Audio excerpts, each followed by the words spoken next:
Naunsa ba ang nasuta?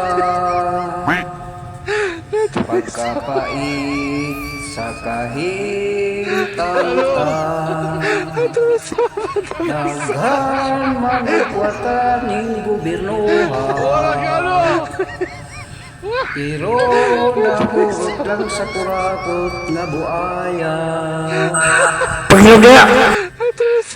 Sikat karon ang flood control, trilyon ang nangawala, pero ang kinasuhan di na may sidbong og sara.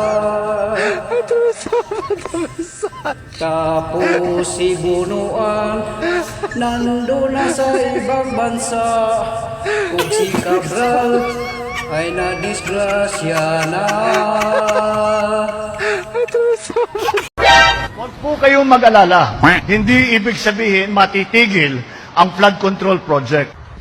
Dahil po, sa aming pag-aaral, meron pa po yung budget ng flood control project sa 2025 ay 300 plus billion. So, hindi pa naubos yun. Kasi ubusin mo. May balak kang ubusin.